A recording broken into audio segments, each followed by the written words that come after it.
तो ब्लड पढ़ना है, ठीक है। ब्लड के बारे में देखो, सबसे पहले क्या होता है, ब्लड एक स्पेशल कनेक्टिव टिश्यू है, ठीक है। कनेक्टिव टिश्यू है, बट इसको कहीं कहीं पर फॉल्स कनेक्टिव टिश्यू बोला जाता है। क्या बोला जाता है, कहीं कहीं पर इसको, कहीं कहीं पर इसे बोला जाता है फॉल्स कनेक्टिव टिश्यू। क्यों फॉल्स कनेक्टिव टिश्यू बोला जाता है, क्योंकि इसमें क्या नहीं होता, लैक फाइबर्स, इसमें फाइबर्स नहीं होता, इसके एक्स्ट्रा सेलुलर मैट्रिक्स में फ़ाइबर नहीं होता, तो इसीलिए हम इसको कई बुक्स में या कई जगह यहाँ पर फॉल्स कनेक्टिव टिश्यू ब्लड के लिए यूज़ किया जाता है। अब जो ब्लड है वो मीज़ोडर्मली ओरिजिन होता है, मीज़ोडर्मली ओरिजिन।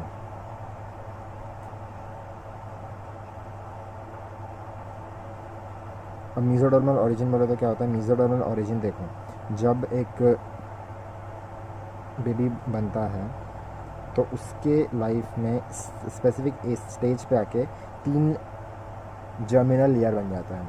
सबसे बाहर वाले को हम बोलते हैं एक्टोडर्म, बीच वाले को मीज़ोडर्म एंड अंदर वाले को एंडोडर्म।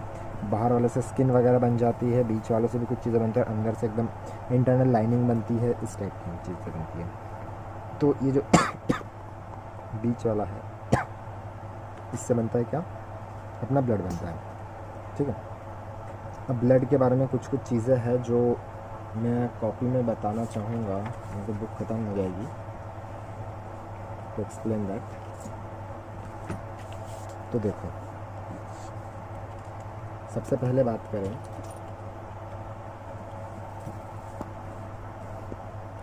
तो ब्लड एक फ्लूइड कनेक्टिव टिश्यू है, स्पेशलाइज्ड फ्लूइड कनेक्टिव टिश्यू है, ठीक है। मीज़ोडर्मली ओरिजिन होता है, मीज़ोडर्म से ओरिजिन हुआ है, ठीक है। अब इसके बाद इसकी स्टडी को हम क्या बोलते हैं, इसकी स्टडी को हम हेमाटोलॉजी बोलते हैं, ठीक है। हेमाटोलॉजी जो है ब्लड प्लस उसकी डिसीज़ की स्टडी को हम बोलते हैं हेमाटोलॉजी। इसका अगर तोड़े तो हीम मतलब क्या होता है, हीम मतलब हो गया अपना, वैसे तो हीमोग्लोबिन से हीम आया है, बट हीम मतलब अपन यहाँ पर यूज़ कर रहे हैं ब्लड के लिए, एंड लॉजी मतलब होता है स्टडी। ब्लड से रिलेटेड स्टडी को हम हेमाटोलॉजी बोलते हैं, ठीक है। और बात करें तो इसके सबसे पहले इसका वॉल्यूम देख लेते हैं। ब्लड के वॉल्यूम की बात करें, ब्लड का वॉल्यूम हम लगभग 5 लीटर मान लेते हैं एक एवरेज ह्यूमन में, लेकिन मेल फीमेल में ये अलग होता है। अगर मेल की बात करें, मेल में 5 लीटर होता है, और वहीं फीमेल की बात करें, फीमेल में 4 to 4.5 लीटर होता है। 5 लीटर ये जो मेल में है, मेल में ज़्यादा क्यों होता है, मेल में ज़्यादा इसीलिए होता है क्योंकि मेल में एक हार्मोन पाया जाता है एंड्रोजन हार्मोन, और एंड्रोजन हार्मोन के कारण क्या होता है, एंड्रोजन हार्मोन के कारण जो वॉल्यूम है वो बढ़ जाता है, क्योंकि एंड्रोजन हार्मोन कहीं ना कहीं इराइथ्रोपोइसिस को इंड्यूस करता है। अब इराइथ्रोपोइसिस जो है, इराइथ्रोपोइसिस बोलते हैं हम process of formation of blood, process of formation of blood, ठीक है। और ये फीमेल में 4 to 4.5 लीटर क्यों होता है, क्योंकि मेंसेस के दौरान, मेंस्ट्रुएशन के दौरान उनका जो ब्लड है वो लॉस होता है, ठीक है। अब वॉल्यूम हो गया। अब जो यहाँ पर ब्लड जो है 5 लीटर लगभग इसका वॉल्यूम हो गया, ठीक है। अब पूरे बॉडी में जितना भी अपना फ्लूइड होता है, जिसको हम नॉट सेल के अंदर जितना भी फ्लूइड होता है, इसको हम बोल सकते हैं एक्स्ट्रा सेल्यूलर फ्लूइड। अब यहाँ पर सेल मतलब ये नहीं कि हम आरबीसी वगैरह इन सब को काउंट करें, मैं बात कर रहा हूँ जो टिश्यूज़ वगैरह हैं उनके अलावा जो फ्लूइड रहता है वो कितना होता है और कौन कौन सा होता है। देखो, सबसे पहले तो हम इसको बात कर लेते हैं टोटल कितना होता है। एक्स्ट्रा सेलुलर फ्लूइड जो है इसको हम ECF से डिनोट करते हैं, कितना होता है, ये होता है अप्रॉक्स 15 लीटर, और इसमें से 5 लीटर चूँकि ये ब्लड कवर कर रहा है, 5 लीटर अकेला ब्लड होता है, उसमें हो सकता है फ्लूइड अपना लिम्फ भी हो या कोई और फ्लूइड भी हो, तो ब्लड अपना कितना कंट्रीब्यूट कर रहा है, 33%। तो ब्लड एक्स्ट्रा सेलुलर फ्लूइड में कितना कंट्रीब्यूट कर रहा है, अपना 33% कंट्रीब्यूट कर रहा है। अब पीएच की बात करते हैं, पीएच जो है ह्यूमंस मतलब ब्लड का अप्रॉक्स 7.4 लिया जाता है, ठीक है। अब जो पीएच है ये थोड़ा सा वेरी कर सकता है। अब वो कैसे, देखो पीएच आर्टरी में अलग होता है, वेन्स में अलग होता है। अब आर और वी का मैंने कॉन्सेप्ट तो बता दिया कि आर्टरी कैसे, वेन्स कैसे, तो हम ए और वी लेके चल रहे हैं। तो आर्टरी की बात करें, आर्टरी में ऑक्सीजनेटेड ब्लड होगा, मतलब ऑक्सीजन ज़्यादा होगा एंड कार्बन डाइऑक्साइड कम होगा।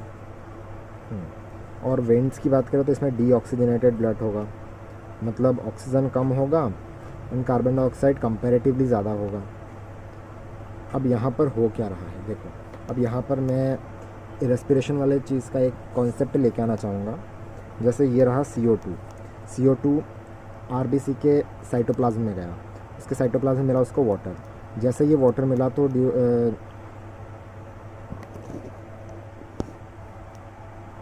जैसे कार्बन डाइऑक्साइड वाटर से मिला तो आरबीसी के अंदर एक कैटलिस्ट मिल गया जिसको हम कार्बोनिक एनहाइड्रेस बोल रहे हैं, ठीक है।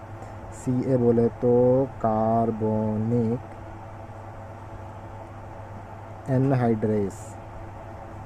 अब यहाँ पर देखो H कितना हुआ 2, ऑक्सीजन कितना हुआ, मतलब कार्बन कितना हुआ 1, ऑक्सीजन कितना हुआ 3, H2CO3, इसको हम बोलते हैं कार्बोनिक एसिड। अब ये फिर से कार्बोनिक एनहाइड्राइस से ये टूट गया, ठीक है। तो किस किस में टूटा, H positive plus HCO3 negative, ठीक है, ये 2 पार्ट में टूट गया। अब यहाँ पर हो क्या रहा है, हाइड्रोजन बढ़ रहा है। मैं एक्चुअल में इस चीज़ को समझा रहा हूँ कि आर्टरी और वेन का पीएच हम कैसे डिसाइड कर रहे हैं। अब यहाँ पर चूँकि कार्बन डाइऑक्साइड ही कम है तो हाइड्रोजन भी कम बनेगा, जो H आयन है वो भी कम बनेगा, तो H प्लस कम। अगर H प्लस कम तो पीएच ज़्यादा। देखो जैसे हम बात करते हैं एसिड के पीएच की, जो सबसे ज़्यादा कंसनट्रेटेड एसिड का पीएच हो सकता है दैट इज़ 1। पीएच हम 1 लेते हैं, मतलब जितना ज़्यादा एसिडिक उतना कम पीएच। तो यहाँ पर जितना कम एसिडिक उतना ज़्यादा पीएच, तो पीएच कितना होगा, पीएच ज़्यादा होगा। अब इसकी बात करते हैं कार्बन डाइऑक्साइड ज़्यादा, मतलब H प्लस भी ज़्यादा बनेगा, H प्लस ज़्यादा मतलब पीएच कम। अब यहाँ पर सिर्फ 2 वैल्यू तो है, ज़्यादा पीएच वाली 7.4, कम पीएच वाली 7.2, ख़त्म। अब एक और चीज़ यहाँ छूट रहा है कि जो मेल है उसका 8% बॉडी वेट होता है ब्लड, और जो फीमेल है उनका 7% बॉडी वेट होता है ब्लड, ठीक है। यहाँ पर कुछ इंपॉर्टेंट पॉइंट्स हैं।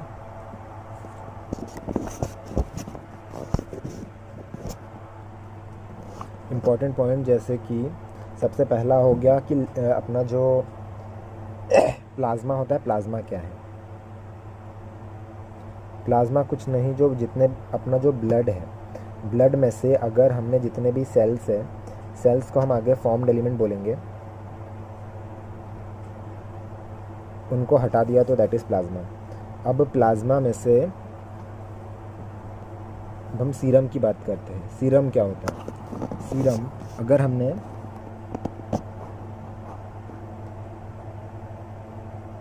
प्लाज्मा के अंदर से जितना भी क्लॉटिंग फैक्टर्स हैं उनको हटा दिया तो दैट वुड बी सीरम। अब क्लॉटिंग फैक्टर की थोड़ी सी बात कर लेते हैं। क्लॉटिंग फैक्टर 13 होते हैं, 13 इन नंबर, और ये क्लॉट करने में हेल्प करते हैं। अब तीसरा हो गया लिम्फ, वही लिम्फ जिसके बारे में बोला गया था कि ब्लड और लिम्फ दोनों जो है सर्कुलेटिंग फ्लूइड है, वही वाला लिम्फ। अब इसमें ये क्या होता है, ब्लड हो, जैसे अपना ब्लड हो गया, ब्लड में से हमने क्या क्या निकाल दिया, सबसे पहले तो प्लेटलेट्स निकाल दिए, उसके बाद आरबीसी निकाल दिए, और उसके बाद जो मैक्रो प्रोटीन्स है वो भी निकाल दिए। तो वो जो मिलेगा वो है लिम्फ। अब लिम्फ को टिश्यू फ्लूइड क्यों बोलते हैं, ये सपोज़ करो ये मेरे पास ब्लड वेसल्स हैं, इसमें से आरबीसी फ्लो कर रहा है, ठीक है, ये इसके प्लाज्मा है, ठीक है। अब यहाँ पर सेल्स के बीच में गैप तो होगा,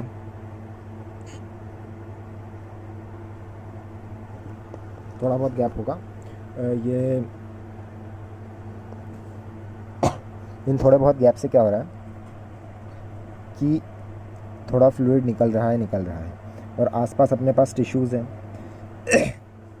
तो ये जो फ्लूइड है वो निकल के इन टिश्यू के आसपास की स्पेस में फिलअप हो जा रहा है, तो इसलिए हम इसको टिश्यू फ्लूइड बोलते हैं। टिश्यू के आसपास जो है वो एक्यूमुलेट हो जा रहा है और टिश्यू में डायरेक्ट कुछ भी एक्सचेंज कर रहा तो वो करने में हेल्प कर रहा है, तो इसलिए हम इसको लिम्फ बोल रहे हैं।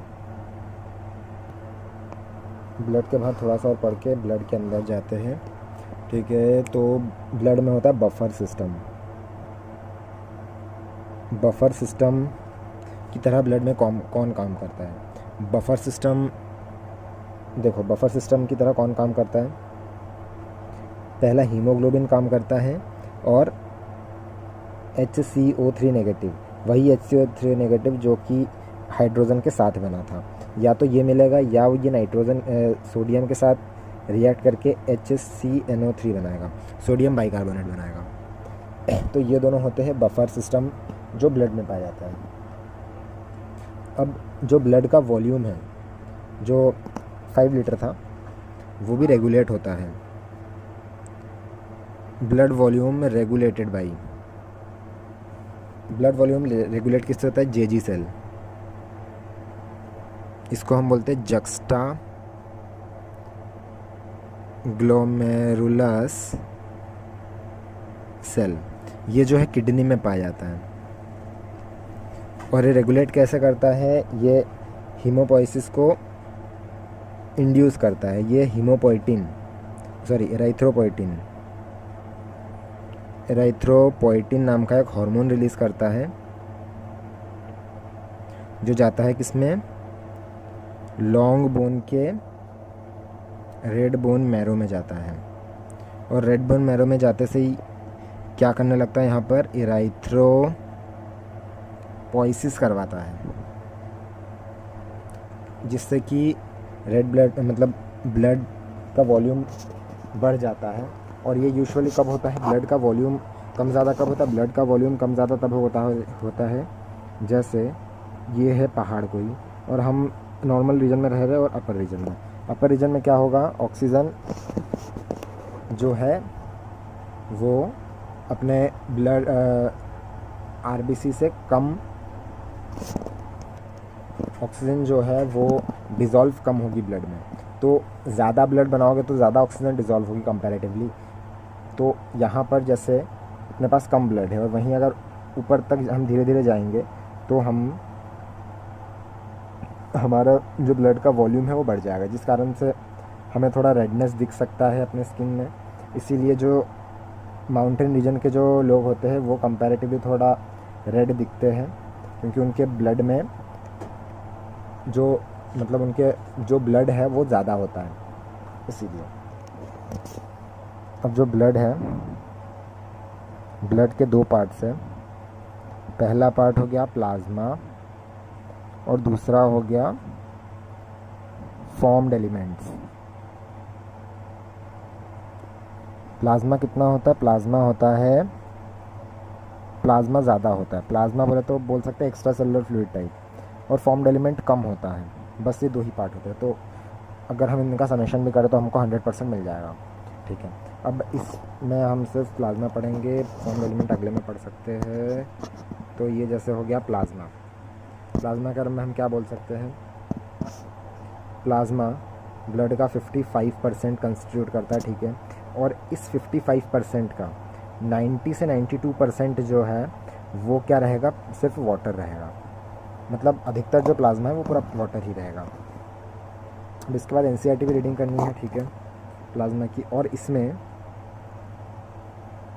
8 से 9% जो है अपने पास इसमें ऑर्गेनिक सब्सटेंस रहेगा। ऑर्गेनिक सॉल्यूट बोल लो या, ठीक है, ऑर्गेनिक सॉल्यूट बोल लो। अब इसमें क्या क्या है? सबसे पहले हम बात करते हैं, इसमें 7% जो है प्रोटीन है। अब कौन कौन से प्रोटीन है? सबसे पहला प्रोटीन है एल्बुमिन प्रोटीन, ठीक है। एल्बुमिन प्रोटीन की बात करें तो देखो सबसे छोटा होता है, साइज़ में सबसे छोटा होता है, और चूँकि सबसे छोटा है इसीलिए सबसे ज़्यादा रहेगा। जैसे मुझे ये डब्बा दिया गया, ठीक है। अब जस्ट समझना, यहाँ पर डब्बा है तो मैंने छोटे छोटे बहुत सारे ऐसे बना सकता हूँ, लेकिन वहीं अगर मुझे बड़ा बड़ा बनाना पड़ा तो मेरे पास कंपैरेटिवली कम डॉट्स में बना पाऊँगा। तो जो सबसे छोटा वो सबसे ज़्यादा, और जितने भी प्रोटीन है लगभग सबको कौन बनाता है? लीवर बनाता है।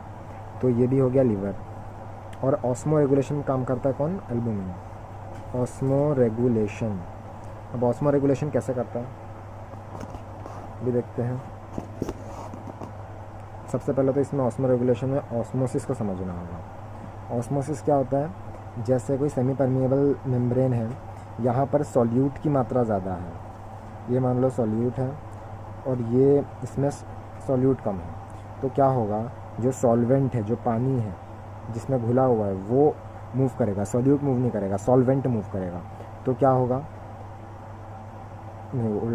जो सॉल्वेंट है वो लो कंसंट्रेशन से हाई कंसंट्रेशन की ओर बढ़ता है, क्योंकि यहाँ पर ज़्यादा है और यहाँ पर कम है। तो अगर दोनों को बराबर करना चाहेगा, ठीक है, दोनों को बराबर करना है, तो इसके पास ज़्यादा है और उसने पानी भी लेकर रखा है। जैसे ऐसा मान लो कि 5 लोगों के पास 10 रुपये है और 5 लोगों के पास 1 भी रुपये नहीं है, और सरकार चाहती है कि सबके पास बराबर पैसा हो। तो इन्होंने क्या किया? 5 रुपये इनसे लेके इनको दे दिया, ठीक है। तो क्या हुआ? दोनों के पास 5-5 रुपये हो गए, ठीक है। तो कुछ ऐसा समझ लो। तो क्या होगा? यहाँ पर ये जो पैसे हैं, वॉल्यूम दोनों का कांस्टेंट है, लेकिन सॉल्यूट जो है, जो सॉल्यूट है, सॉल्यूट मतलब ये 10 रुपये, ये जो है एक के पास कंसनट्रेटेड है और एक के पास नहीं है। तो हाई कंसनट्रेशन से लो कंसनट्रेशन की ओर तब तक फ्लो करेगा जब तक दोनों कंसनट्रेशन बराबर ना हो जाए, ठीक है। ऑस्मोसिस, ऑस्मो रेगुलेशन इस प्रकार से होता है। अब जैसे एल्बुमिन कैसे करता है वो देख लेते हैं। जैसे ये एल्बुमिन है, इसके आसपास जो है आयंस लगे रहते हैं। ये मान लो मैंने प्लस आयन से दिखा दे रहा हूँ। अब ये ब्लड वेसल्स हैं। 2 सिचुएशन बता रहा हूँ। पहले सिचुएशन में एल्बुमिन नहीं है, दूसरी सिचुएशन में एल्बुमिन है, और साइड में दोनों सिचुएशन में वाटर भरा हुआ है, ठीक है। अब जो पानी है यहाँ पर, जो कि कंसनट्रेशन ज़्यादा है आयंस का, तो पानी जो है हाई कंसनट्रेशन की ओर मूव करेगा, ठीक है, ताकि ये जो है इसको बराबर कर दे, मतलब बाहर का और अंदर का कंसंट्रेशन बराबर कर दे। या तो आयंस को बहुत दूर ले जाएगा ताकि लगे ही ना कि आयंस है, ठीक है। और यहाँ पर कुछ भी नहीं है तो यहाँ कुछ भी नहीं होगा। यहाँ हो सकता है इधर से और यहाँ आ जाए, क्योंकि यहाँ आयंस है, यहाँ आयंस ही नहीं है। तो इस टाइप से। तो ऑस्मो रेगुलेशन कैसे करता है? आयंस की मदद से करता है। दूसरा नंबर का प्रोटीन है फिब्रिनोजन या प्रोथ्रोम्बिन। ये सबसे बड़े बड़े प्रोटीन होते हैं, चूँकि सबसे बड़े होते हैं इसलिए सबसे कम पाए जाएंगे। ये होता है 0.6% केवल पाया जाता है, और जो ये है लीवर से बनता है, और ये ब्लड क्लॉटिंग में हेल्प करता है। और इसके पहले जो हमने बात की थी एल्बुमिन प्रोटीन की, एल्बुमिन प्रोटीन सबसे ज़्यादा ब्लड में पाया जाता है, दैट इज़ 4% पाया जाता है। अब तीसरे नंबर पे हम बात करते हैं ग्लोबुलिन प्रोटीन की। ग्लोबुलिन प्रोटीन अल्फ़ा ग्लोबुलिन और बीटा ग्लोबुलिन। इस ग्लोबुलिन प्रोटीन जो है 3 टाइप के होते हैं, alpha globulin, beta globulin and gamma globulin. Alpha और बीटा ग्लोबुलिन जो है ये इनको लीवर बनाता है, और ये ट्रांसपोर्टेशन ऑफ न्यूट्रिएंट्स में हेल्प करते हैं। और ये जो अल्फ़ा बीटा ग्लोबुलिन है, ये जब हम बाद में पढ़ेंगे हीमोग्लोबिन के स्ट्रक्चर के बारे में, उसमें भी मिलेगा, ठीक है। जो अल्फ़ा ग्लोबुलिन है उसमें 141 अमीनो एसिड होता है, बीटा ग्लोबुलिन में 146 अमीनो एसिड होते हैं। और जो गामा ग्लोबुलिन है वो, उसको हम एंटीबॉडी या इम्यूनोग्लोबुलिन भी बोलते हैं। और ये जो है इम्यूनोग्लोबुलिन को हम IG से रिप्रेजेंट करते हैं। ये फर्दर और टाइप के होते हैं, ये मैं डिक्रीजिंग ऑर्डर में बात कर रहा हूँ। IgG, IgA, IgM, IgD, IgE। इसको मैंने ऐसे याद किया हूँ, गम दे, ये वाला गम और ये वाला दे, गम दे। तो सबसे ज़्यादा ये पाया जाएगा, उसके बाद ये, उसके बाद ये, उसके बाद ये, उसके बाद ये, ठीक है। सबसे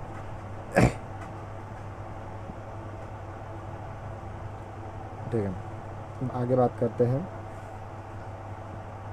और इसका फंक्शन क्या होता है? इसका फंक्शन होता है, ये जो है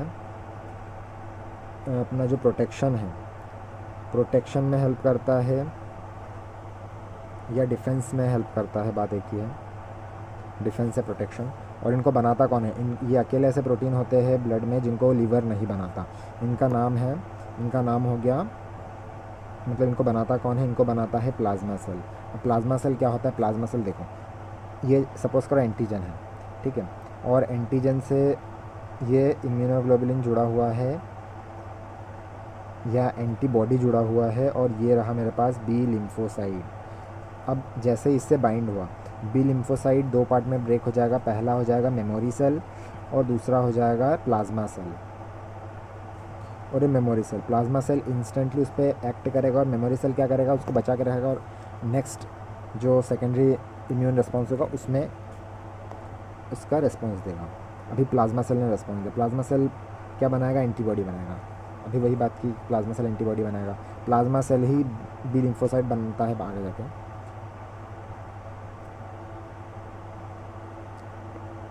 और मेमोरी सेल,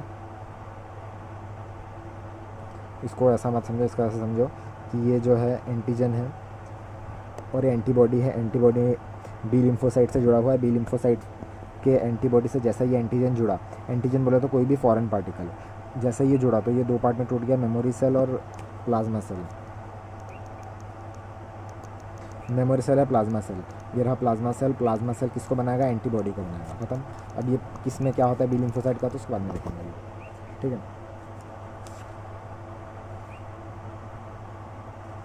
अब इसकी बात हो गई, अब हम दूसरे नंबर की बात करते हैं। अब 1% जो होता है प्लाज्मा में वो होता है inorganic substance and other, inorganic substance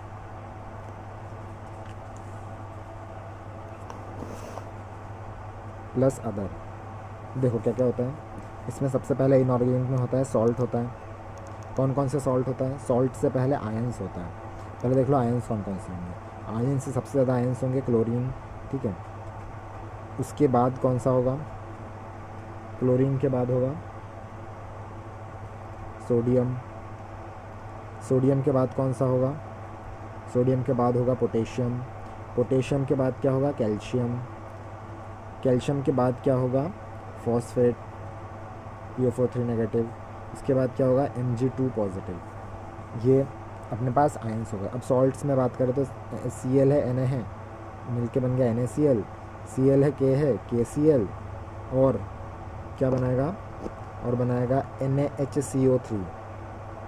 अब ये कहाँ से आया, सोडियम बाहर था और जो HCO3 है वो बफर की तरह काम कर रहा था, तो ये जो है ये खुद भी एक बफर की तरह काम करता है, ठीक है। और कुछ अदर सब्सटेंस की बात करें तो देखो इसमें क्या क्या होता है। इसमें फ़ैट होता है, फ़ैट बोले तो कोलेस्ट्रॉल, ठीक है। कोलेस्ट्रॉल कितना होता है, एक नॉर्मल जो रेट है दैट इज़ 100 to 150 mg पर 100 ml।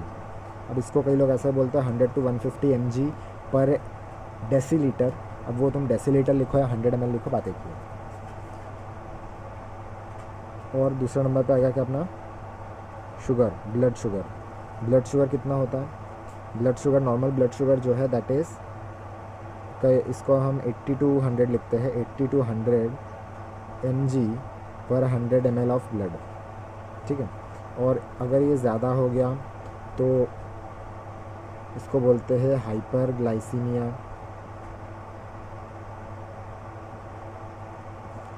कम हो गया तो बोलेंगे हाइपोग्लाइसीमिया।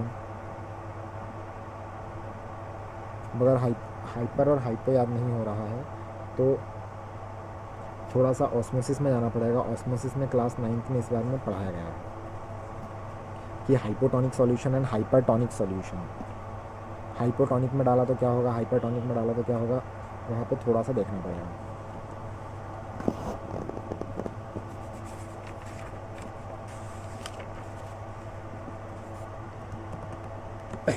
अब नेक्स्ट टॉपिक हो जाएगा ब्लड यूरिया। मतलब यही जो 1% अदर सब्सटेंस में है उसी में ये ब्लड यूरिया भी आ रहा है। ब्लड यूरिया की बात करते हैं। ब्लड यूरिया कितना होता है, 30 mg पर 100 ml ऑफ ब्लड। अगर ये इससे ज़्यादा हो जाता है तो हम इसको बोलते हैं यूरेमिया। और यूरेमिया के कारण क्या होता है, एनीमिया हो जाता है। यूरेमिया के कारण एनीमिया हो जाता है और एनीमिया होता है तो आरबीसी और जो एनीमिया है वो कई रीज़न से हो सकता है, जैसे आरबीसी का शेप बिगड़ना। तो जब यूरिया बढ़ जाता है ब्लड में तब एनीमिया होता है, तब भी एनीमिया हो जाता है, अल्टीमेटली लेट्स टू एनीमिया। ठीक है, अब हम 55% ब्लड की बात कर चुके हैं, बोले तो हम प्लाज्मा की बात पूरी कर चुके हैं। अब हम करेंगे फॉर्म्ड एलिमेंट्स की बात। फॉर्म्ड एलिमेंट्स की बात करते हैं। फॉर्म्ड एलिमेंट्स में सबसे फॉर्म्ड एलिमेंट्स 45% ब्लड कंस्टिट्यूट करता है। इसके 3 पार्ट होते हैं, हम पहले 3 पार्ट्स को देख लेते हैं। सबसे पहले होता है इराइथ्रोसाइट। इराइथ्रोसाइट को हम कॉमनली आरबीसी बोलते हैं। आरबीसी बोले तो रेड ब्लड कॉर्पस्कल या रेड ब्लड सेल्स।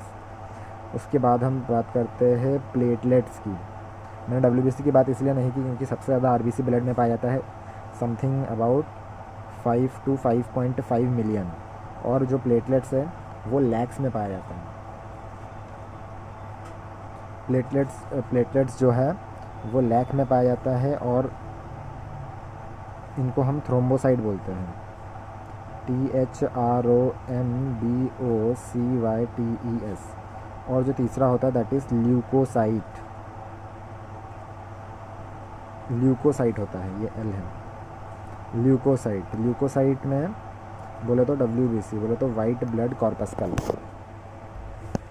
अपना जो प्लेटलेट्स होता है वो 1.5 से 3.5 लाख तक हो सकता है, और जो ल्यूकोसाइट है वो 5 to 8,000 होता है।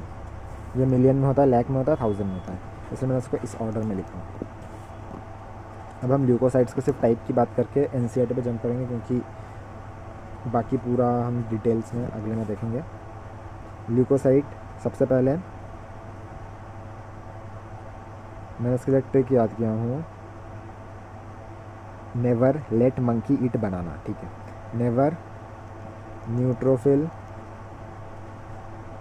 Late lymphocyte M monkey monocyte eat eosinophil. Eosinophil को हम एसिडोफिल भी बोलते हैं। एसिडोफिल इसलिए बोलते हैं क्योंकि ये इओसिन नाम का एक एसिड होता है, उसी से ये स्टेन हो सकता है। नेवर लेट मंकी ईट बनाना, इसको हम बेसोफिल बोलते हैं क्योंकि ये जो है बेस से स्टेन हो सकता है। अब देखो यहाँ पर जो साइट वर्ड है, साइट वर्ड को अगर हम जोड़ दें तो ये जो है ए ग्रेन्यूलोसाइट हो जाएंगे। मतलब ऐसे WBC जिनमें ग्रेन्यूल्स नहीं होते, बाकी जितने फिल वाले हैं सारे जो है ग्रेन्यूलोसाइट्स हैं, इनमें ग्रेन्यूल्स फिल किए हुए हैं। ठीक है, अब इनका परसेंटेज की बात करते हैं। न्यूट्रोफिल जो है 60 से 65% पाया जाएगा। लिम्फोसाइट 20 से 25% पाया जाएगा। ये जो है मोनोसाइट, ये कितना पाया जाएगा, ये पाया जाएगा मोनोसाइट जो है ये 6 से 8% पाया जाएगा। जो इओसिनोफिल है ये 2 से 3%, और ये जो है 1 से आधा है, आधे से 1%, जो भी बोलो, आधे से 1% पाया जाएगा। अब NCERT देख लेते हैं।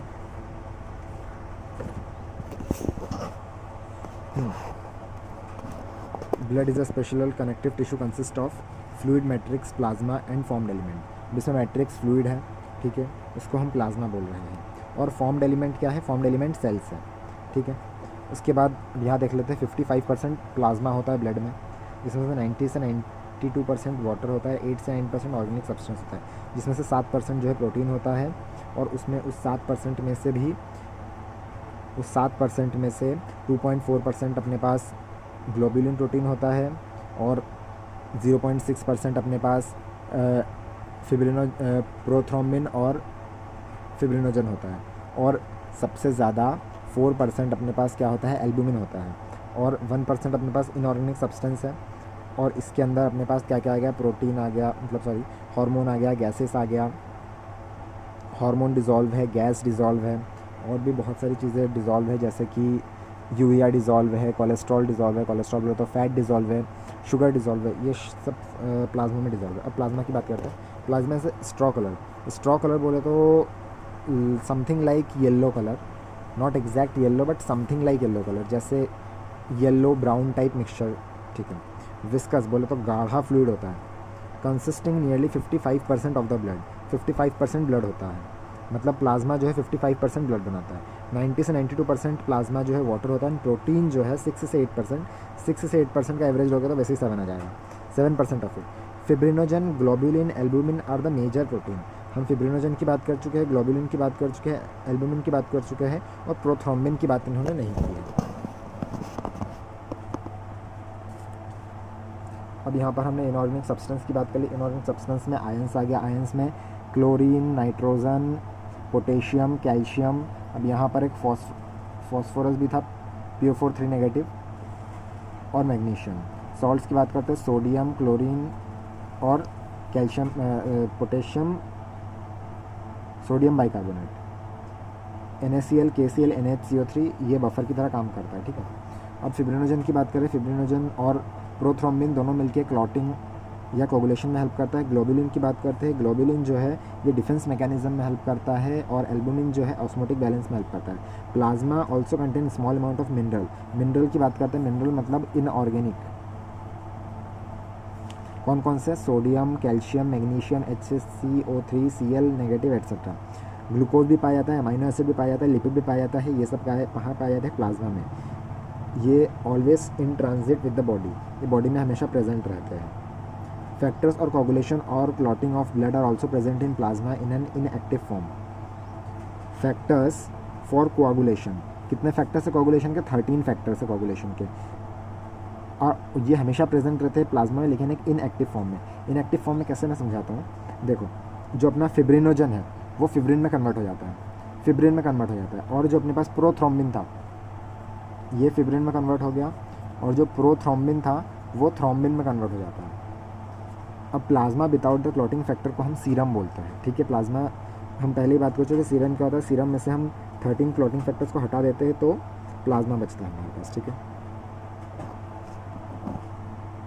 अब ये 45% फॉर्म्ड एलिमेंट जो है, 45% ब्लड में फॉर्म्ड एलिमेंट होता है, जिसमें से एराइथ्रोसाइट रेड कलर का होता है, RBC, ल्यूकोसाइट वाइट कलर का होता है, WBC, थ्रोम्बोसाइट जो है क्लॉट बनाता है, उनको प्लेटलेट्स बोलते हैं। और मैं ल्यूकोसाइट के टाइप्स भी बता चुका हूँ, ठीक है।